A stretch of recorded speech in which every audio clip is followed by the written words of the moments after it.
Assalamualaikum warahmatullahi wabarakatuh. Yang terhormat Ibu Dian Eka Permanasari selaku dosen pengampu mata kuliah Desain Komunikasi Visual. Perkenalkan, nama saya Robi Prabowo dengan NIM 2010-2010-016. Saya merupakan mahasiswa Universitas Islam Negeri Sunan Kalijaga, Yogyakarta.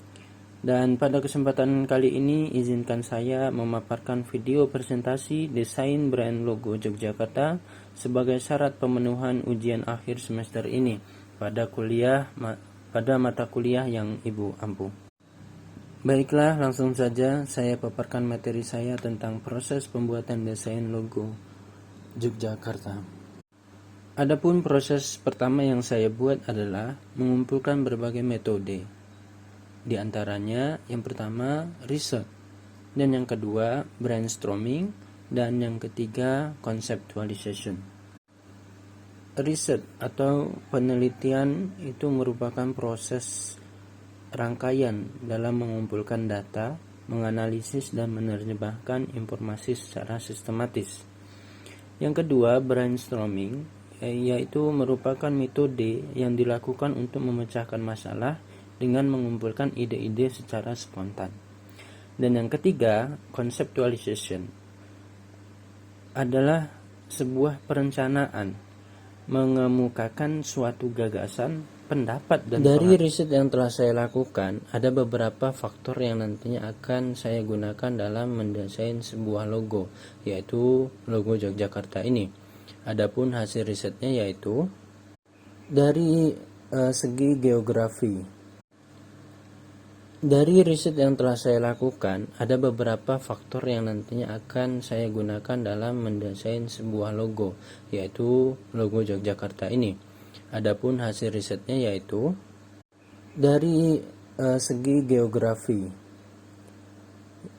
Nah, Yogyakarta ini terletak pada bagian selatan Provinsi Jawa Tengah dan juga berdekatan dengan Purworejo dan Klaten, dan memiliki ketinggian sekitar 112 mdpl. Kemudian yang kedua dari segi sejarahnya. Nah, dalam segi sejarah ini setiap wilayah tentu mempunyai cerita sejarah masing-masing.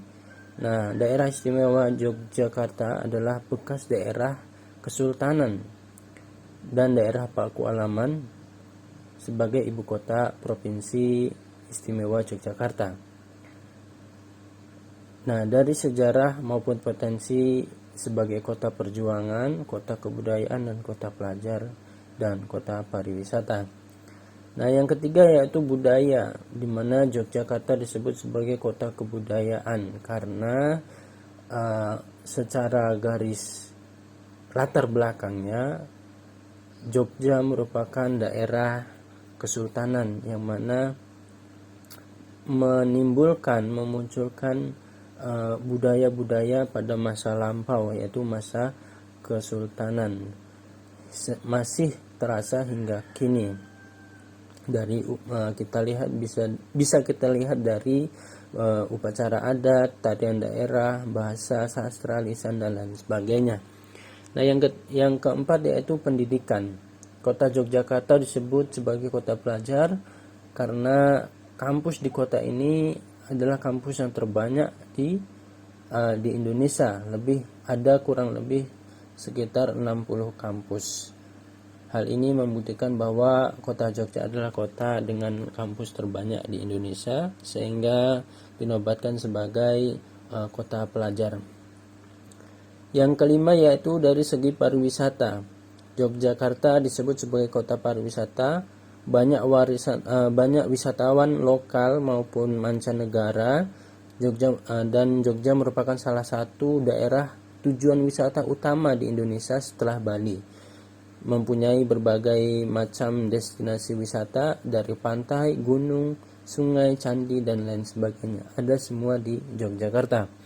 Dan yang keenam yaitu dari segi kuliner. Yogyakarta mempunyai berbagai macam makanan khas seperti gudeg, kelatak, tengkleng gajah, oseng mercon, tiwul. Yang kedua yaitu Yang kedua yaitu brainstorming ya. Metode yang kedua yaitu brainstorming, mengumpulkan semua data-data yang sudah ada, kemudian dibagi-bagi, dibentuk, di mana pembentukan ini gunanya untuk lebih mensimpelkan gitu ya, bagaimana untuk membuat desain logonya. Yang ketiga yaitu conceptualization, di mana setelah dari riset dan brainstorming tadi muncullah konsep ini. Di sini saya mendesain beberapa logo yang kemudian dipilih oleh ibu dosen untuk dijadikan final logonya. Berikut saya tampilkan prosesnya dari sketsa logonya, kemudian dari dan juga proses digitalisasi. Nah, di sini saya mendapatkan tagline yaitu Jogja tetap istimewa. Kenapa Jogja tetap istimewa? Karena sampai kapanpun Jogja akan tetap istimewa. Banyak sekali dari segi macam-macam ya yang ada di Jogja itu, mulai dari industri pariwisata sampai pendidikan itu bahkan tidak ada yang mungkin dimiliki oleh provinsi lain gitu. Jadi dan juga konsep dari logo ini yaitu saya menambahkan motif batik Parangkusuma pada fontnya. Batik Parangkusuma ini memiliki makna bahwa sebuah kehidupan harus dilandasi dengan perjuangan dan usaha nyata untuk mencapai lahir dan batin. Nah, di sini terdapat titik huruf J itu menggunakan bentuk sanggul wayang yang sudah dimodifikasi oleh saya sebagai titik huruf J-nya. Nah, kemudian warna logo coklat itu melambangkan kerendahan diri, karena orang Jogja itu sangat-sangat ramah dan sangat-sangat ramah gitu ya, dan kesederhanaan, dan juga membumi. Dan merah yang saya tempatkan pada logo ini itu melambangkan keberanian, sebagaimana dilihat dari logo yang ada pada lambang Kesultanan Yogyakarta.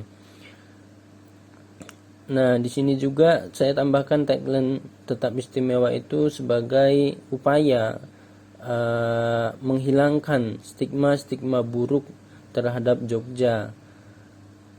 Makanya saya di sini memberi tagline Jogja tetap istimewa, baik dari kebudayaannya, suasananya, pariwisatanya, sehingga bisa membuat wisatawan itu terpikat dan melekat di hati para wisatawan di Yogyakarta. Kemudian yang terakhir yaitu saya mengkonsepkan ini dalam sebuah baju, tas, dan juga beberapa tempat yang mana logo ini nantinya cocok ditempatkan pada suatu objek tertentu sebagai oleh-oleh khas Yogyakarta.